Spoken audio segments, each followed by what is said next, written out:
Hi hello నమస్తే welcome to social post health. నేను రచనారెడ్డి. ఈరోజు మనతో ఉన్నారు doctor Srinivas Jakkinaboina. Is a senior consultant critical care medicine. సార్తో మాట్లాడి అసలు ఐసీయూలో ఎలాంటి ట్రీట్మెంట్స్ ఉంటాయి, పేషెంట్స్ ఎలా రెస్పాండ్ అవుతారు అండ్ ఐసీయూ గురించి మనకు తెలియని ఎన్నో విషయాలు ఈరోజు మాట్లాడదాం.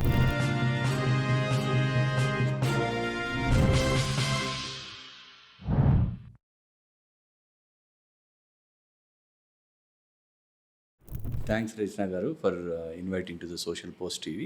యా సార్, అసలు ఐసీయూ అంటే ఏంటి? ఐసీయూలో చేరితే కండిషన్ సీరియస్ అంటుంటారు, ఇది నిజమేనా? ఐసీయూ అంటే it's a specialised department where ఒక 24/7 ట్రైన్డ్ మ్యాన్ పవర్ ఉంటారు. అంటే డాక్టర్స్ కానీ నర్సెస్ కానీ టెక్నీషియన్స్ కానీ ఉంటారు. దాంతోనే అడ్వాన్స్డ్ ఎక్విప్మెంట్ ఉంటుంది. అండ్ ఇక్కడ 24/7 మానిటరింగ్ చేస్తాం. సో అందుకనే అది స్పెషలైజ్డ్ డిపార్ట్మెంట్ ఒకటి. రెండవది ఏంటంటే సీరియస్గా ఉంటారా అంటే మనకు ఒక అడ్మిషన్ క్రైటీరియా ఉంటుందండి. సో ఐసీయూస్ డిఫరెంట్ టైప్స్ ఉంటాయి. Cardiac ICU, medical ICU, surgical ICU అనేది డిఫరెంట్ టైప్స్ ఆఫ్ ఐసీయూస్ ఉంటాయి. సో రెండు రకాలుగా ఉంటాయి పేషెంట్స్ అడ్మిట్ కావడం. ఒకటి ఆపరేషన్ అయిన తర్వాత ఐసీయూకి అడ్మిట్ అవుతుంటాయి. ఇది ఎలెక్టివ్ కేసెస్. ఓకే. సో ఈ ఎలెక్టివ్ కేసెస్ అనేటివి మనకు డాక్టర్ గారు ముందే చెప్తారు, 1-2 రోజులు ఉంటాయి. ఇవి 95% ఆఫ్ ద పేషెంట్స్ మనం వార్డుకి పంపిస్తారు, డిశ్చార్జ్ అయిపోతారు. సో కొన్ని పేషెంట్స్ ఎమర్జెన్సీ రూమ్ నుండి వస్తాయి. ఆ ఎమర్జెన్సీ రూమ్ నుండి వచ్చిన పేషెంట్స్ ఎంత సీరియస్గా ఉన్నారో దాన్ని బట్టి, మన డయాగ్నోసిస్ని బట్టి మనకు పేషెంట్ రికవరీ ఛాన్సెస్ అనేది ఉంటాయి. సో దానికి మనకి ఇంటర్నేషనల్గా కొన్ని క్రైటీరియా ఉంది. అపాచీ క్రైటీరియా అని, సోఫా క్రైటీరియా అని ఉంది. దాన్ని బట్టి మనం ఈజీగా చెప్పొచ్చు పేషెంట్స్కి ఎంతవరకు రికవర్ అవుతారు ఏంటనేది. సో మన దగ్గర టెక్నాలజీ చాలా అడ్వాన్స్డ్ ఉంది. సో పేషెంట్స్ సీరియస్గానే ఉంటారు, బట్ రికవరీ ఛాన్సెస్ కూడా హై ఉంటాయి. ఓకే. ఇంటెన్సివ్ కేర్ యూనిట్ అంటే సో ట్రీట్మెంట్ అనేది ఇంటెన్స్గా పేషెంట్ కావాలి అని మీనింగా, లేకపోతే నార్మల్గా ఓకే ఎమర్జెన్సీగా చూసే పేషెంట్ని కూడా ఐసీయూలో పెడతారా? సో ఇంటెన్సివ్ కేర్ యూనిట్ అంటే ఇంటెన్స్ మానిటరింగ్. నేను అదే చెప్పాను, 24/7 మనం దాన్ని మానిటరింగ్ చేయాలి.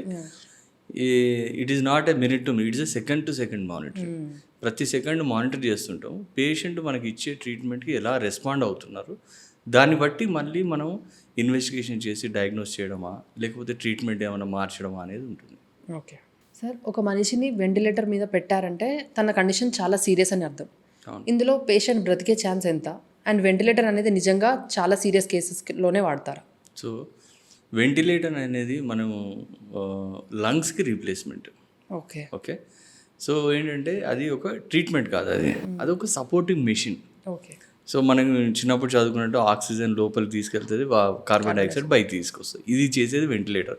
సో దాంట్లో ఇంటర్నల్ సెట్టింగ్స్ చాలా ఉంటాయి depending on the disease pattern బట్టి. బట్ వెంటిలేటర్ మీద ఉన్న పేషెంట్ అంటే సీరియస్గానే అంటే సీరియసే, కానీ ఎందువల్ల ఉన్నారు మళ్ళీ పేషెంట్ ఎలెక్టివ్గా ఉండొచ్చు, ఎమర్జెన్సీగా ఉండొచ్చు.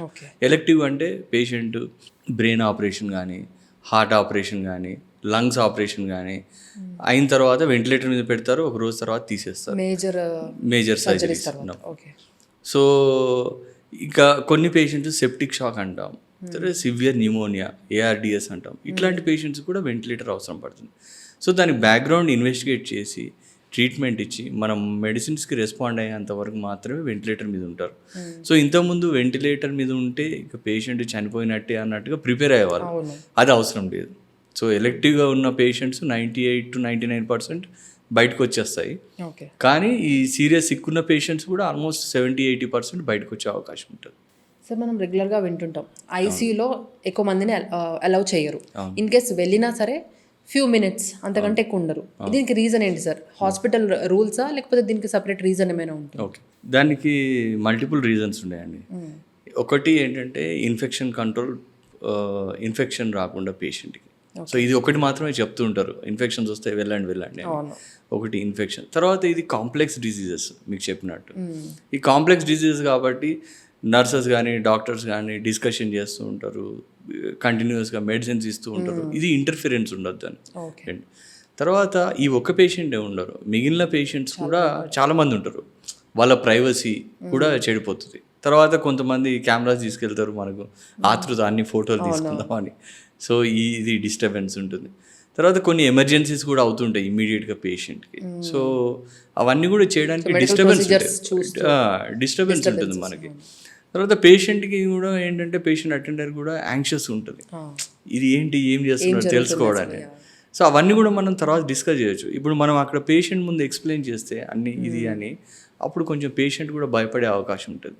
సో పేషెంట్ అటెండర్స్ ఏంటంటే ఎంతసేపు డాక్టర్స్ పేషెంట్కి మాత్రం మీరు మంచిగా అవుతారు, మీ కండిషన్ ఇలా ఉంది అనేది ఒక ఇది అష్యూరెన్స్ ఇవ్వాలి, more than discussing bad things sir.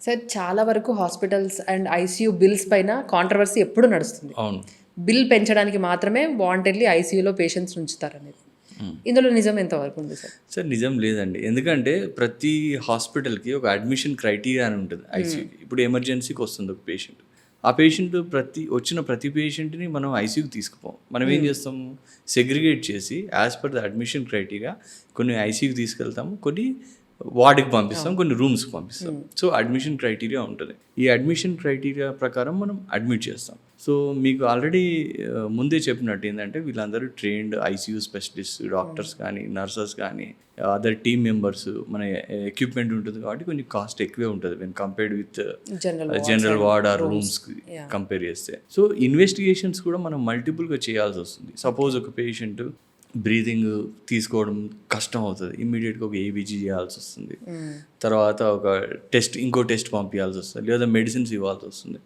దీనివల్ల ఏంటంటే బిల్స్ ఎక్కువ అవుతాయి. సో దానికి బిల్లింగ్ డిపార్ట్మెంట్ కూడా ఉంటుంది. ఆ బిల్లింగ్ డిపార్ట్మెంట్ వీళ్ళు కాంటాక్ట్ చేసి అది patient responsibility, hospital administration responsibility to update.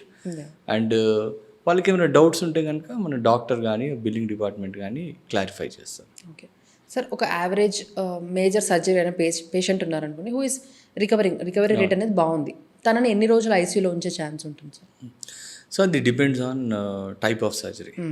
Suppose ఒక patient, I will tell some examples. So ఒక హెడ్ ఇంజరీ పేషెంట్ ఉంటుంది, ఉంటే ఒకటి ఈడిహెచ్ అనేది ఉంటుంది, ఒకటి డయాగ్నోసిస్. సో అది సర్జరీ చేయగానే పేషెంట్ మంచిగా అయిపోతాడు. నెక్స్ట్ డే ఒకరోజు వెంటిలేటర్ మీద ఉంచేసి నెక్స్ట్ డే పంపిస్తాం. హెడ్ సర్జరీ అయినా కొన్ని పేషెంట్స్ హెడ్ సర్జరీ చాలా కాంప్లికేటెడ్గా ఉంటుంది. ఆ పేషెంట్స్ కోమాలో ఉంటారు, చాలా రోజులు వెంటిలేటర్ సపోర్ట్ మీద ఉంటారు. సో పీటీసీ అంటే ఈ గుండెకి స్టెంట్లు వేస్తారు. ఆ స్టెంట్లు వేసిన పేషెంట్ నెక్స్ట్ డే రూమ్కి వెళ్ళిపోతారు. గుండె ఆపరేషన్ కూడా ఉంటుంది. సో ఆ పేషెంట్స్ కూడా నెక్స్ట్ 1 or 2 daysలో రూమ్కి వెళ్తారు. So it depends on the type of surgery, తర్వాత complexity of the surgery, patient recovery, ఇవన్నీ కూడా డిపెండ్ అయి ఉంటాయి ఫ్యాక్టర్స్. మనకి ఎలెక్టివ్ కేసెస్ అయితే మాత్రం మనం చెప్పగలుగుతాం ఎన్ని డేస్ పడుతుంది అనేది మనం క్లియర్గా ఐడియా ఉంటుంది. సో మోస్ట్లీ ఎక్కువ దాటదు అన్ని రోజులకి. కానీ ఎమర్జెన్సీ కేసు అనేది కూడా ఐడియా వస్తుంది, బట్ ఒక్కొక్కసారి డిలే అయ్యే అవకాశం ఉంటుంది. సార్ మీరు అన్నారు కదా కోమా పేషెంట్స్ అని, చాలా మందికి coma, brain dead and ventilator, ఈ మూడు ఒక పేషెంట్ అండర్గో అవుతున్నారంటే ఏది ఒకటి వాళ్ళ సర్వైవల్ రేట్, బతికే ఛాన్సెస్ ఆల్మోస్ట్ లేవు అని అంటుంటారు. ఇది ఎంతవరకు నిజం సార్? అదే వెంటిలేటర్ మీద అంటే చెప్పాము already. So most of the patients recover, ఏది ఎలెక్టివ్ కేసెస్ కానీ ఎమర్జెన్సీ కేసెస్ కూడా. సో వెంటిలేటర్ మీద ఉన్న పేషెంట్స్ డిఫరెంట్, తర్వాత కోమాలో ఉన్న పేషెంట్స్ డిఫరెంట్. కోమాలో ఉన్న పేషెంట్స్ అంటే వాళ్ళకి మల్టిపుల్ కాజెస్ ఉంటాయి. కోమాకి బ్రెయిన్ కాజెస్ ఉంటాయి. బ్రెయిన్ ఇన్ఫెక్షన్ ఉన్నా, హెడ్ ఇంజరీ ఉన్నా, తర్వాత లివర్ ఫెయిల్యూర్ ఉన్నా, లేకపోతే హార్ట్ ఫెయిల్యూర్ ఉన్నా, కిడ్నీ ఫెయిల్యూర్ ఉన్నా, ఏ ప్రాబ్లం ఉన్నా కోమాలకు పోయే అవకాశం ఉంటుంది. సో వెంటిలేటర్ పేషెంట్స్ ఏమో different patients. Coma patients unconscious ఉంటారు, వెంటిలేటర్ మీద ఉండొచ్చు, ఉండకపోవచ్చు. బ్రెయిన్ డెడ్ అనేది పనిచేస్తుంటుంది. సో బ్రెయిన్ డెడ్ పేషెంట్స్ అనేది మనకు ఇంటర్నేషనల్ క్రైటీరియా ఉందండి. సో బ్రెయిన్ డెత్ పేషెంట్స్ అంటే మనకు ముందు ఒక క్రైటీరియా ఉంటుంది వాళ్ళకి టెస్ట్ చేయడానికి కూడా. ఏ పేషెంట్ అండ్ ఆ పేషెంట్ బ్రెయిన్ డెత్ అని చెప్పలేము. సో ప్రీ డిఫైన్డ్ క్రైటీరియా ఉంటుంది. ఆ క్రైటీరియా మీట్ అవుతే మనం ఏం చేస్తామంటే బ్రెయిన్ స్టెమ్ టెస్టింగ్ చేస్తాం కంప్లీట్గా. ఒక 6 to 12 hours గ్యాప్ ఇచ్చేసి టెస్టింగ్ చేస్తాం. టెస్టింగ్ చేసేసి ఆ రిఫ్లెక్సెస్ ఏమి లేకపోతే మనం as per hour guide lines brain death declare చేస్తాం. అంటే ఒక్కరు డిక్లేర్ చేయరు, ఇంకొక డాక్టర్ కూడా డిక్లేర్ చేస్తారు. అందరూ మన సిరీస్ ఆఫ్ టెస్ట్ చేసేసి డిక్లేర్ చేసిన తర్వాత అసలు దేర్ ఆర్ ఓన్లీ 2 ways. ఒకటి ఏంటంటే ఆర్గన్ డొనేషన్, లేదా పేషెంట్ని వెంటిలేటర్ తీసుకుపోవడం, ఇంటికి చనిపోతారు. సో పేషెంట్ బ్రెయిన్ డెడ్ అయిన పేషెంట్ అనే వాళ్ళు మనం డిక్లేర్ చేస్తే బ్రతకడం అనేది ఉండదు. ఓన్లీ 1 ఏంటంటే ఆర్గన్ డొనేషన్ చేసుకోవచ్చు. అది మనకి as per government of Telangana ప్రాసెస్ని మనం ఫాలో కావచ్చు. సో వెంటిలేటర్లో బతికే ఛాన్సెస్ ఎక్కువ, కోమాలో 50 అంటే కొంచెం depends on what type of coma, can't decide what type of but బయటకు వచ్చే అవకాశం ఉంది. బ్రెయిన్ డెడ్ అంటే డిక్లేర్డ్. అయ్యా బ్రెయిన్ డెడ్. ఓకే సార్, ఒక పేషెంట్ ఐసీయూలో అడ్మిట్ అయ్యాడంటే వాళ్ళు ట్రీట్మెంట్ అండర్గోయే టైంలో వాళ్ళు మాటలు వినగలడా అండ్ తనకి అన్కాన్షియస్లో ఉంటాడా, అది ఎలా ఉంటుంది, పేషెంట్ పరిస్థితి ఎలా ఉంటుంది? సో పేషెంట్ మామూలుగా కాన్షియస్ పేషెంట్స్ కూడా ఉంటారు ఐసీయూలో, ఓకే. అంటే తెలివితో కూడా ఉంటారు. సో వాళ్ళైతే వినగలుగుతారు, మాట్లాడగలుగుతారు. వెంటిలేటర్ పేషెంట్స్ 2 రకాలుగా ఉంటారు. ఒకరేమో కాన్షియస్గా ఉంటారు, తెలివితో ఉంటారు, వాళ్ళు వినగలుగుతారు కానీ మాట్లాడలేరు. ఎందుకంటే నోట్లో ట్యూబ్ ఉంటుంది కాబట్టి, ట్రెకియాలోనే ట్యూబ్ ఉంటుంది, వాయిస్ బాక్స్లోనే ట్యూబ్ ఉంటుంది కాబట్టి. తర్వాత వెంటిలేటర్ మీద ఉన్న పేషెంట్ అన్కాన్షియస్ కూడా ఉంటారు. ఇప్పుడు మీరు చెప్పారు కదా కోమా అని, అట్లా ఉంటారు. ఆ పేషెంట్స్ ఒక్కొక్కసారి వినగలుగుతారు కానీ ఎక్స్ప్రెస్ చేయలేరు. ఈవెన్ వెంటిలేటర్ మీద లేకపోయినా కానీ కోమాలో ఉన్న పేషెంట్ వినగలుగుతారు కొంతమంది కానీ ఎక్స్ప్రెస్ చేయలేరు. సో మనకి ఏంటంటే చాలా వరకు కొన్ని ఆర్టికల్స్ కూడా పబ్లిష్ అయినాయి. ఏంటంటే ఐసీయూలో ఉన్నప్పుడు, మేము కోమాలో ఉన్నప్పుడు ఈ నర్సు డాక్టర్ ఇలా మేము విన్నాము, చూసినాము. తర్వాత ఆపరేషన్ థియేటర్లో కూడా మాకు మత్తు ఇచ్చినప్పుడు మేము విన్నాము, నా గురించి ఇలా మాట్లాడారు అని చెప్పేసి చాలా ఆర్టికల్స్ వచ్చినాయి, బుక్స్లో కూడా రాసుకున్నారు. సో బట్ ఓవరాల్గా ఏంటంటే వాళ్ళు వినకపోయినా dignity and respect for every patient in the ICU is very very important. First any పేషెంట్ని మనం డిగ్నిటీ రెస్పెక్ట్తో ట్రీట్ చేయడమే మోస్ట్ ఇంపార్టెంట్. వాళ్ళు అంత సిక్గా ఉండి మన చేతిలో పెట్టిందంటే మనం వాళ్ళని ఇష్టం ఉన్నట్టుగా మాట్లాడకుండా చాలా రెస్పెక్ట్ఫుల్గా చూడాలి. తర్వాత మంచి treatment, what ever is the best we have to do. Sir, ఐసీయూలో మేజర్గా జరిగే పొరపాట్లు ఏముంటాయి అండ్ పేషెంట్స్ వల్ల రిలేటివ్స్ చేసే పొరపాట్లు ఏముంటాయి? సో ఒకటి ఐసీయూలో జరిగే పొరపాట్లు అంటే ఒక్కొక్కసారి డిలే డయాగ్నోసిస్ ఉంటుంది. అంటే ఒక పేషెంట్, ఎందుకంటే ఇది మీకు చెప్పినట్టుగా చాలా complex patients, so delay diagnosis ఉంటుంది. కొన్ని ఏంటంటే డిఫికల్ట్ డయాగ్నోసిస్ కూడా ఉంటుంది ఒక్కొక్కసారి. తర్వాత ఇన్ఫెక్షన్స్ కూడా, కొత్తగా ఇన్ఫెక్షన్స్ వచ్చే అవకాశం ఉంటుంది. పేషెంట్ ఏమో స్టెంట్ వేయించుకోవడానికి వస్తాడు హార్ట్కి, ఆయన 2 రోజులు ఉంటారు, 2 రోజుల తర్వాత 3వ రోజు ఇన్ఫెక్షన్ వస్తుంది. సో అది కొత్తగా వచ్చే అవకాశం. సో ఇవన్నింటి కూడా మాకేంటంటే చెక్ లిస్ట్ ఉంటాయి, బండిల్స్ ఉంటాయి, తర్వాత ట్రైనింగ్ ఉంటుంది. ఇవన్నీ జరగకుండా ఒకటి ప్రివెన్షన్ ఎలా చేయాలి, ఒకవేళ ప్రాబ్లం వచ్చింది అనుకోండి, ప్రాబ్లం వస్తే దాన్ని ఎలా డీల్ చేయాలి, మళ్ళీ ప్రివెన్షన్ ఎలా చేయాలి అనేది డిస్కస్ చేస్తాం. మా టీం అంతా డిస్కస్ చేసి విల్ ఇంప్లిమెంట్ ఇట్. సో ఇవి ఇష్యూస్ మన ఐసీయూ టీం వల్ల. ఫ్యామిలీ మెంబర్స్ ఏం చేయాలి అంటే బేసికలీ వాళ్ళ వల్ల వచ్చే ఇష్యూస్ అంటున్నారు, వాళ్ళ వల్ల ఎలాంటి ఇష్యూస్ వచ్చే ఛాన్సెస్ ఉంటాయి. వాళ్ళు ఫస్ట్ ఏంటంటే వాళ్ళు చేయాల్సిన పనులు, మన ఐసీయూకి తీసుకొచ్చినప్పుడు వాళ్ళు అన్నీ అసలు ఏం జరిగిందనేది చెప్పాలి. మనం ఫస్ట్ వాళ్ళ హిస్టరీ మొత్తం చెప్పాలి, పేషెంట్కి ఏమేం జరుగుతుంది, ఏమేమి ప్రాబ్లమ్స్ కూడా ఉన్నాయో చెప్పాలి. తర్వాత వాళ్ళ ఫైల్స్ ఏమైనా అంత ముందు ఉంటే తీసుకురావాలి, ప్రీవియస్ ఫైల్స్, అవి డాక్టర్స్ కంపల్సరీ చూపించాలి. తర్వాత డాక్టర్స్ని as much as possible questions అడగండి, అడిగి తెలుసుకోండి, అంటే రిలేటెడ్ విత్ ద పేషెంట్, అంతేగాని అది. తర్వాత ఇప్పుడు 4-5 ఉన్నారు అనుకోండి పేషెంట్స్, పేషెంట్ అటెండర్స్, వాళ్ళందరూ కలిసి డాక్టర్తో మాట్లాడడం బెటర్. ఎందుకంటే వాళ్ళు ఏం చేస్తారంటే ఒకరు వస్తారు మాట్లాడతారు, వాళ్ళు ఏదో మిస్ఇంటర్ప్రిటేషన్ ఉంటుంది. సో వాళ్ళు అందరూ కలిసి మాట్లాడి వాళ్ళ డౌట్స్ క్లారిఫై చేసుకోవచ్చు. అండ్ పేషెంట్ లిజనింగ్ వాళ్ళకి మోస్ట్ ఇంపార్టెంట్, ఎందుకంటే డాక్టర్ చెప్పేది కూడా కంప్లీట్గా వినాలి, వినకముందే క్వశ్చన్లు కాకుండా. సో బోత్ సైడ్స్ అవసరం, ఎందుకంటే పేషెంట్ చెప్పేది డాక్టర్ వినాలి, పేషెంట్ అటెండర్ డాక్టర్ చెప్పేది పేషెంట్లు వినాలి. అండ్ డాక్టర్స్కి కోఆపరేట్ చేయాలి వీళ్ళు, ట్రీట్మెంట్ ఏదైనా కానీ. ఇదే. అండ్ ఆల్సో సోషల్ మీడియాలో ఐసీయూ గురించి చాలా రూమర్స్ ఉంటాయి సార్. ఐసీయూలో చేరిన పేషెంట్స్ వెంటిలేటర్ తీసేశారంటే ఇంకా వాళ్ళు బ్రతికే ఛాన్సే లేదు, ఇలాంటి రూమర్స్ ఉన్నాయి సార్. వీటిలో నిజం ఎంత? ఐసీయూలో పేషెంట్ చేరాడంటే తన సిచ్యువేషన్ ఇంకా వెరీ సీరియస్ అన్నట్టే ఉంది, దీనిలో నిజం? సో ఇప్పుడు చాలా మంది ఫస్ట్ అడుగుతుంటారు నన్ను వచ్చి, ఇప్పుడు ఒక పేషెంట్ ఉన్నది, వెంటిలేటర్ మీద ఉన్నారు పేషెంట్, సో వెంటిలేటర్ తీసేస్తే బ్రతుకుతారా అని అడుగుతారు. పేషెంట్ బ్రతకడు వెంటిలేటర్ తీస్తే, ఎందుకంటే వెంటిలేటర్ ఎందుకు పెట్టాము, పేషెంట్ బ్రతికేయడానికే పెట్టాము, అది సపోర్టివ్ సిస్టమ్, అంటే లంగ్స్కి సపోర్ట్. సో అది పేషెంట్ అది తీసేస్తే బతికితే అసలు వెంటిలేటర్ అవసరం లేదు. సో మనం ఏం చేస్తాము, ట్రీట్మెంట్ బ్యాక్గ్రౌండ్ ట్రీట్మెంట్ ఇచ్చుకుంటూ వెంటిలేటర్ని స్లోగా తగ్గించే ప్రయత్నం చేస్తాం. సో వెంటిలేటర్ మీద ఉన్న పేషెంట్స్ నేను మీకు చెప్పినట్టు 70 to 80% బయటకు వచ్చే అవకాశం ఉంటుంది. సో అట్లాంటప్పుడు ఏంటంటే పేషెంట్ లంగ్స్ రెస్పాండ్ అవుతుంటే తీస్తాం మనం. సో చాలా మంది ఏంటంటారు ఇప్పుడు వెంటిలేటర్ మీద ఉన్నారు కదా తీసేస్తే బతుకుతాడా అని, తీసేస్తే చనిపోతాడు. So fair chances are there ventilator మీద ఉన్నా కానీ.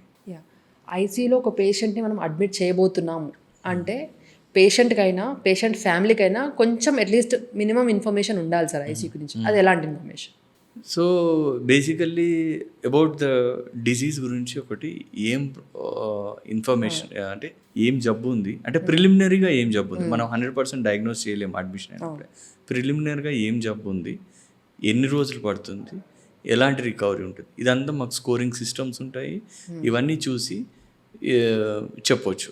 సో అప్రాక్సిమేట్గా ఎంత అవుతుంది కూడా అని కూడా మన బిల్లింగ్ డిపార్ట్మెంట్ వాళ్ళు కూడా చెప్తారు మన అసెస్మెంట్ని బట్టి. ఇది కంపల్సరీ మ్యాండేటరీ తెలుసుకోవాలి. ఒక్కొక్కసారి ఏమవుతుంది అంటే మన అసెస్మెంట్ డాక్టర్ అసెస్మెంట్ రాంగ్ అవుతుంది.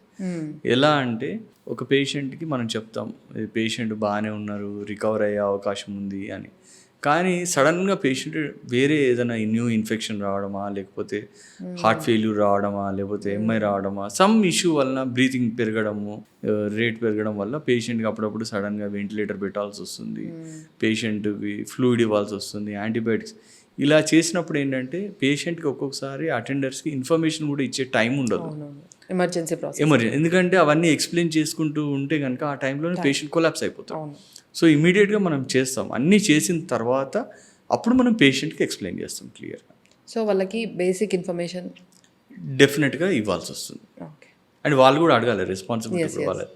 పేషెంట్స్ ఐసీయూలో జాయిన్ అయ్యారంటే అది 100% సీరియస్ అనే కాదు, అలా అని లైట్ తీసుకోవాల్సింది కాదు. ఎస్.